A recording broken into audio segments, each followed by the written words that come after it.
가계대출이 빠르게 늘고 집값마저 서울을 중심으로 가파른 상승세를 보이자 발등에 불이 떨어진 정부가 긴급 대책을 내놨습니다. 사상 처음으로 주택담보대출의 한도를 6억 원으로 제한하고 생애 최초로 집을 사려는 차주들의 대출 한도도 줄어듭니다. 이한승 기자. 네, 이한승입니다. 주택담보대출의 한도 자체가 줄어드는 건가요? 네, 그렇습니다. 내일부터 수도권과 규제 지역 내에서 집 사기 위한 목적으로 받는 주담대 최대 한도가 6억 원으로 제한됩니다. 지난 2019년 15억 원 이상 주택에 대해 대출을 금지한 적은 있지만 이처럼 대출 한도 자체를 제한한 건 이번이 처음입니다. 이와 함께 금융권 총량 관리도 강화됩니다. 전 금융권은 매년 월별, 분기별, 연간으로 대출 총량을 제한하는 목표치를 금융당국에 제출하는데요. 다음 달부터 이 목표치가 당초 계약의 절반으로 줄어듭니다. 심지어 정책대출도 연간 공급 계획의 75% 수준으로 줄어들면서 정책대출 받기도 어려워질 전망입니다. 그런데 생애 최초로 주택을 구입하려는 차주들도 규제 대상이 됐다고요? 네, 그렇습니다. 생애 첫 주택을 사려는 차주들은 집값의 80%까지 대출을 받을 수 있었는데요. 내일부터는 그 비율이 70%로 줄어드는 데다 기존에는 없던 6개월 내 전입 의무도 생겼습니다. 이는 정책대출에도 적용됩니다. 또 정책대출 중 비중이 큰 디딤돌 대출과 버팀목 대출은 대출 최대 한도도 줄어듭니다.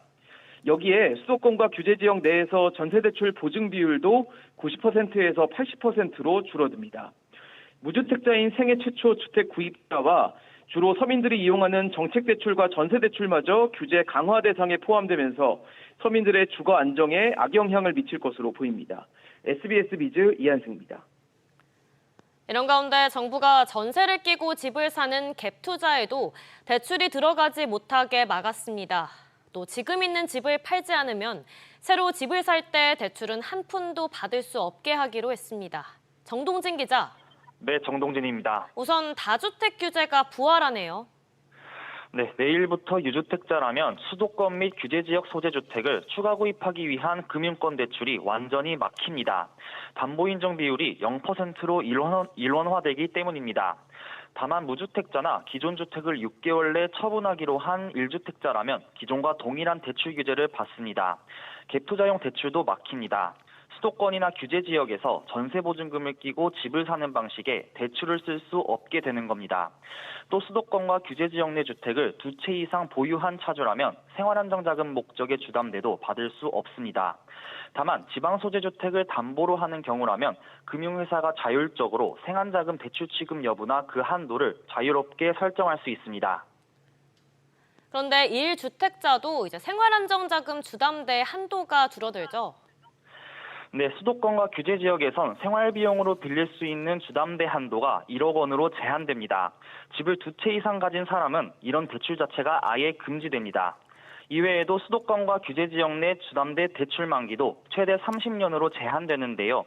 만기가 짧아질수록 매년 갚아야 하는 금액이 많아지는 만큼 총부채 원리금 상환 비율에 따른 대출 한도가 줄어드는 효과가 발생합니다. 아울러 신용대출 한도도 차주의 연소득 이내로 제한되는데요. 대표적 신용대출인 마이너스 통장의 경우 신용도에 따라 연소득의 1.5배에서 2배까지 가능하지만 앞으로는 연소득 내에서만 이용 가능할 전망입니다. SBS 비즈 정동진입니다. 이처럼 금융당국이 전방위적인 대출 조이기에 나서는 가운데 보험사들도 신용대출의 문을 걸어 잠그고 있습니다. 은행 문턱을 넘지 못해 보험사를 찾았던 실수요자들이 어려움을 겪을 전망인데요. 신성우 기자. 네, 신성우입니다. 현대해상이 신용대출을 중단하기로 했다고요? 네, 그렇습니다. 현대해상은 다음 달 1일부터 신용대출 신규 판매를 중단하기로 했습니다. 현대해상 측은 대출 포트폴리오 조정 차원에서 일시적으로 대출을 중단했다며 언제 재개할지는 아직 정해지지 않았다고 밝혔는데요. 앞서 DB손해보험과 신한라이프생명도 신용대출을 중단한 데 이어 보험사들이 속속 신용대출 문을 걸어 잠그는 모습입니다. 신용대출은 약관대출이나 주택담보대출에 비해 당장 규모 자체가 크진 않은데요. 다만 금융당국이 꾸준히 가계대출 관리 신호를 보내는 상황에서 선제적인 대응에 나선 것으로 풀이됩니다. 그런데 대출을 받는 것도 중요하지만 연체율도 문제죠. 네, 그렇습니다. 보험사들의 가계대출 연체율은 지난 1분기 말 기준 0.79%로 상승세입니다. 특히 신용대출 등 주택담보대출을 제외한 가계대출의 연체율은 지난 1분기 말 2.5%까지 치솟았는데요. 1년 사이 1%포인트 넘게 뛴 겁니다. 현대해상의 신용대출 연체율도 약 2%로 높은 편인데요. 금융당국이 보험사들의 대출 건전성에 대해 압박을 가하고 있는 상황도 무시할 수 없었을 것으로 풀이됩니다. 다만 보험사들의 신용대출은 문턱이 낮아 은행에서 대출을 받기 어려운 차주들이 찾는데요. 보험사들이 대출을 잠그며 차주들 입장에선 고민이 깊어질 전망입니다. SBS 비즈 신성우입니다. 주말인 내일 첫 차부터 서울과 경기, 인천 지역의 지하철 요금이 150원 오릅니다. 왕복 기준으로 3,000원이 넘어가면서 시민들의 교통비 부담이 커질 것으로 보입니다. 윤지혜 기자. 네, 윤지혜입니다. 일단 지하철 요금이 얼마가 되는 건가요? 서울과 경기, 인천 지하철 교통카드 기본 요금이 기존 1,400원에서 1,550원으로 150원 인상됩니다. 청소년은 900원으로 오르고 어린이 요금은 550원으로 오릅니다.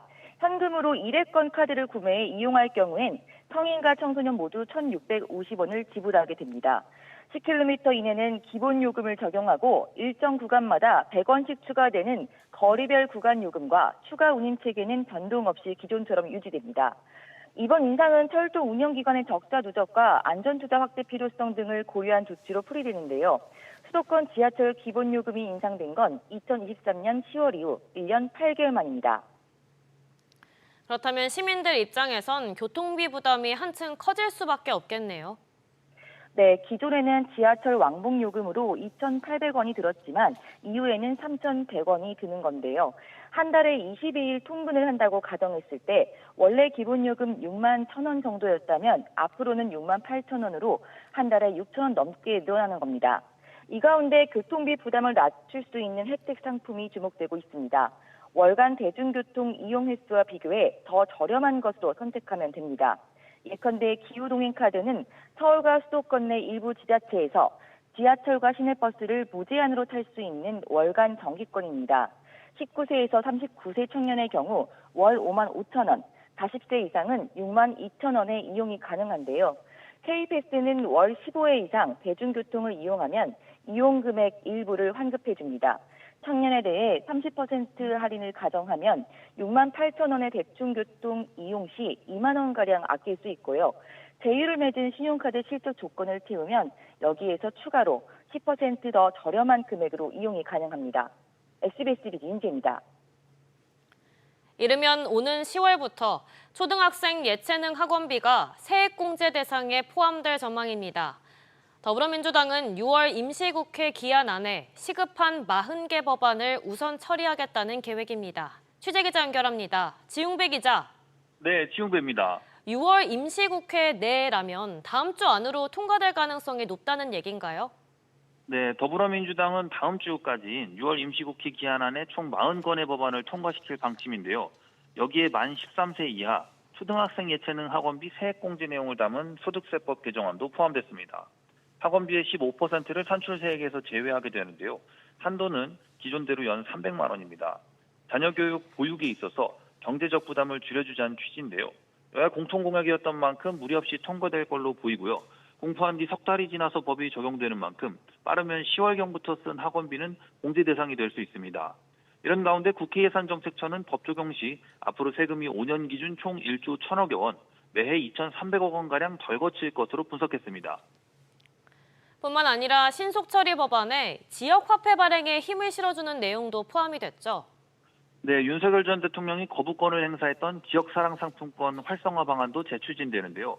국가행정재정 지원을 의무화하되 지자체가 신청한 보조금 일부를 행정안전부에서 깎을 수 있고요. 대통령령으로 인구소멸 지역만 추가 지원 가능성도 열어뒀습니다.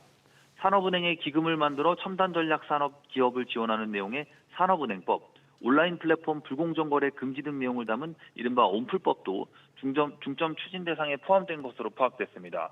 민생 추경안을 포함해 상법 개정안과 양곡관리법, 노란봉투법 같은 굵직한 법안들도 이번 회기 내에 처리한다는 방침입니다. SBS 비즈 지웅배입니다. 장마철을 앞두고 우산과 우비 많이 구매하실 텐데요. 그런데 해외 직구한 중국산 어린이용 우산에서 유해 물질이 발견됐습니다. 관련 제품 3개 중 1개는 안전성에 문제가 있는 것으로 나타났습니다. 신채영 기자. 네, 신채원입니다. 구체적으로 무슨 문제가 있는 건가요? 네, 서울시에 따르면 알리익스프레스와 테무가 판매한 어린이용 우산과 우비 등 제품 35개 중 11개에서 기준치를 초과한 유해 물질이 나오거나 안전성에 문제가 있는 것으로 나타났습니다. 검사 대상인 어린이용 우산 8개 모든 제품이 물리적 안전 기준을 충족하지 못했는데 상당수 제품의 끝부분이 날카로워 베이거나 찔릴 우려가 있었습니다. 또 6개 우산은 생식 기능에 부정적 영향을 미치는 발암 가능 물질, 프탈레이트계 가소제가 기준치를 초과했는데요. 국내 기준치를 최대 443.5배 초과한 제품도 있었고 2개 제품에서는 납도 기준치 대비 최대 27.7배 초과 검출됐습니다.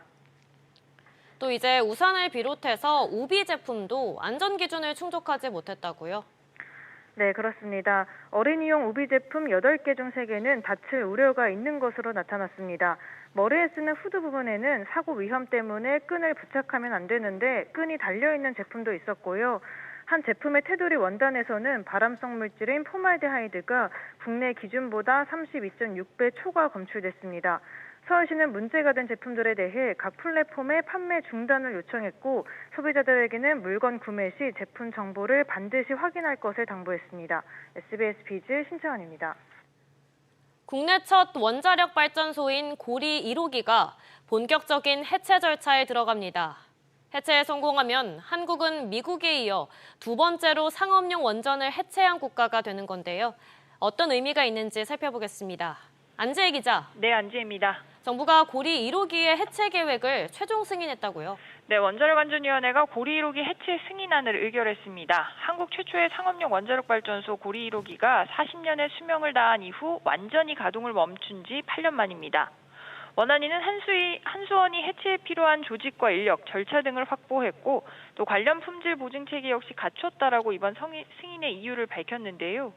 한수원은 앞으로 12년에 걸쳐서 고리 1호기를 단계적으로 해체하고 원전 부지를 완전히 복원한다는 계획입니다. 해체 비용은 1조 713억 원으로 추산됩니다.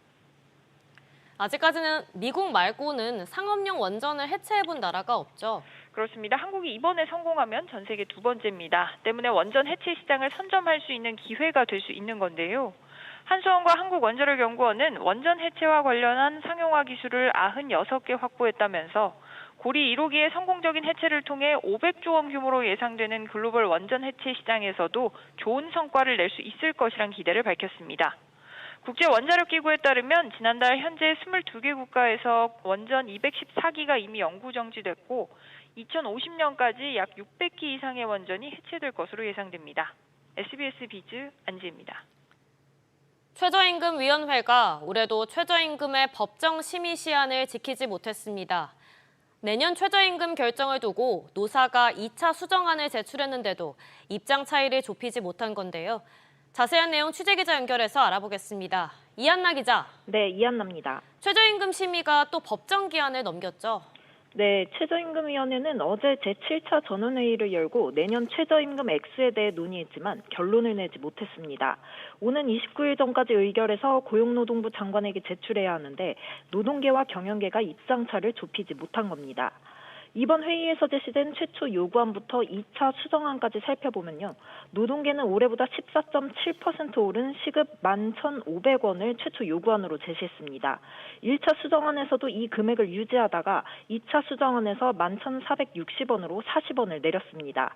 경영계는 올해와 같은 1030원 동결 요구에서 30원을 올려 1차 수정안을 냈습니다. 2차 수정안에서는 10원을 더 올려 1070원을 제시했습니다. 2차 수정안에서 노사 간 격차는 1,390원으로 여전히 입장차가 큰 상황입니다. 굉장히 팽팽한데 노동계와 경영계의 각각 입장이 어떤가요?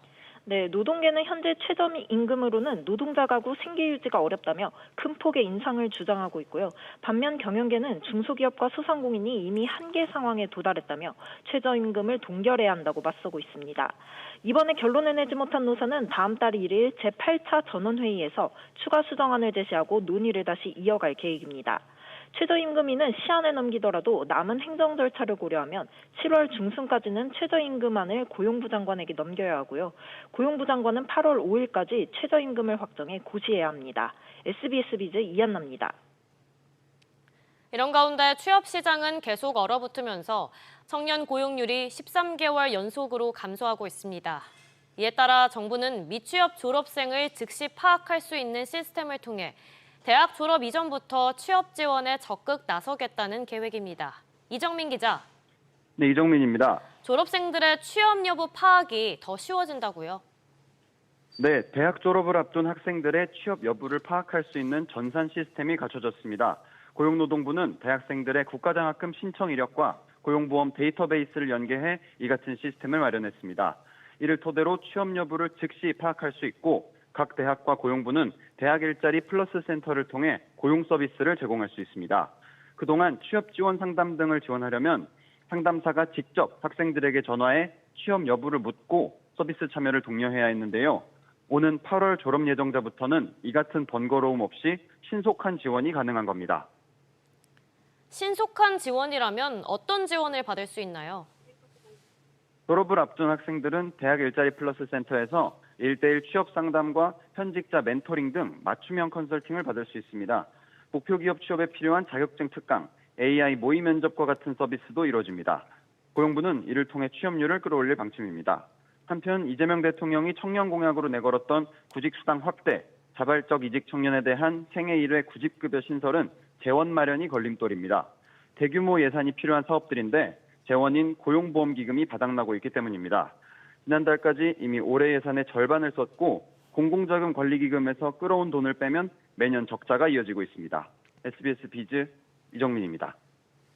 중고거래 플랫폼인 당근마켓이 사업 영역을 무한 확장하고 있습니다. 아르바이트와 중고차 거래, 부동산 등의 서비스를 시작한 데 이어 이번에는 세탁 서비스를 도입하는 것으로 확인됐습니다. 정대한 기자. 네, 정대한입니다. 당근 앱에서도 이제 세탁 앱처럼 세탁물을 맡길 수 있다는 건가요? 네, 당근마켓은 세탁물을 수거해 세탁한 뒤 배송까지 해주는 우리 동네 세탁 서비스를 지난 24일 도입했습니다. 세탁 서비스는 국내 세탁 프랜차이즈 1위 업체인 크린토피아가 맡아 가격도 크린토피아의 공식 가격이 적용됩니다. 그래서 당근마켓은 지난 2020년 세탁앱 스타트업 세탁특공대와 손잡고 유사한 서비스를 도입했다가 2년 만에 종료했는데요. 이후 3년여 만에 크린토피아와 함께 세탁 서비스에 재도전한 겁니다. 크린토피아 입장에서도 세탁특공대와 런드리고 등 세탁앱들의 공세가 거세지면서 인지도가 높은 당근마켓 플랫폼을 활용한 온라인 사업 강화 차원으로 풀이됩니다. 당근마켓의 사업 영역이 날로 넓어지고 있죠. 네, 중고차와 부동산을 비롯해 아르바이트 구인구직 서비스, 또 헬스장 PT 레슨, 미용실이나 병원 예약 등 지역을 기반으로 한 생활 서비스도 잇따라 도입하고 있습니다. 당근마켓 관계자는 이용자들의 일상에 도움이 되는 생활 밀착형 서비스를 확대해가고 있다며 지역 기반의 다양한 생활 편의를 강화할 계획이라고 밝혔습니다. 당근마켓의 누적 가입자 수는 지난해 기준 4,300만 명에 달하는데요. 실적 역시 지난해 별도 기준 매출 1,891억 원으로 1년 새 48% 증가했고 영업이익은 4배 가까이 급증했습니다. SBS 비즈 정대한입니다. 도널드 트럼프 미국 행정부가 다음 달 8일까지인 상호 관세 유예 시한의 추가 연장 가능성을 시사했습니다. 그러면서 25%의 관세를 부과하는 자동차 부품 대상을 수시로 추가하기 위한 절차를 마련했습니다. 김한진 기자. 네, 김한진입니다. 상호 관세 적용 시점이 더 늦어질 수 있다는 얘기인가요? 네, 캐롤라인 레빗 백악관 대변인은 현지 시간 26일 브리핑에서 상호 관세 유예 시한이 연장될 수 있다면서도 트럼프 대통령이 결정할 사항이라고 말했습니다. 영국을 제외하고는 다른 나라와의 협상에서 결론을 내지 못하고 있는 상황이 작용한 것으로 풀이되는데요. 레빗 대변인은 기한 자체가 본질적인 것은 아니라며 상대국들이 기한 안에 협상을 제안하지 않으면 트럼프 대통령이 일방적으로 관세 조건을 통보할 수 있다고도 밝혔습니다. 스티븐 미란 백악관 무역위원장과 스콧 베센트 재무장관은 선의로 협상 중인 국가들을 위한 유예 조치 연장 가능성을 제기하기도 했습니다. 그런데 품목 관세는 오히려 강화할 여지가 생겼네요. 네, 미 상무부가 25% 관세를 적용받는 자동차 부품을 늘릴 수 있게 되면서입니다. 트럼프 대통령이 지난 3월 말 자동차와 부품에 대한 25% 관세를 부과할 당시 관세 대상 부품을 추가할 수 있는 절차를 마련하라고 상무부에 지시했는데요. 상무부 산하 국제무역청이 지난 24일 다음 달 1일부터 미국 자동차 부품 생산업체가 관세 부과를 원하는 부품을 제시할 수 있다고 전했습니다. 미국으로 부품을 수출하는 업체나 수입 부품을 활용해 미국에서 조립하는 업체의 비용 부담이 커질 수 있는 겁니다. SBS 비즈 김한진입니다. 국내 은행의 대출 연체율이 소폭 상승했습니다. 금융감독원에 따르면 4월 말 기준 국내 은행의 원화대출 연체율은 0.57%로 전달 대비 0.04%포인트 올랐습니다. 부문별로는 기업대출 연체율이 0.06%포인트 오른 0.68%, 가계대출 연체율은 0.02%포인트 오른 0.42%를 기록했습니다. 롯데지주가 재무 건전성을 높이는 목적으로 1,450억 원 규모의 자사주 5%를 롯데물산에 매각했습니다. 롯데지주는 어제 장 마감 이후 자기 주식 524만 5천 주를 롯데물산에 매각했다고 공시했습니다. 롯데지주는 앞서 지난 3월에 제출한 사업보고서에서 재무구조 개선과 신규 사업 투자를 위해 발행 주식 총수 약 15% 안팎의 자기 주식 매각을 고려하고 있다고 밝힌 바 있습니다. 부당합병과 회계부정 의혹으로 재판에 넘겨진 1심과 2심에서 무죄를 선고받은 이재용 삼성전자 회장에 대한 대법원 판결이 다음 달에 나옵니다. 대법원 3부는 이 회장 사건의 상고심 선고기일을 다음 달 17일 오전 11시 15분으로 정했는데 이 회장이 재판에 넘겨진 지 4년 10개월 만이자 2심 무죄 선고 5개월 만입니다. 이 회장은 2015년 제일모직과 삼성물산 합병에 부당하게 관여한 혐의 등으로 재판을 받았는데 지난해 2월 1심은 이 회장의 19개 혐의를 모두 무죄로 판단했고 2심도 1심 판단을 유지한 바 있습니다.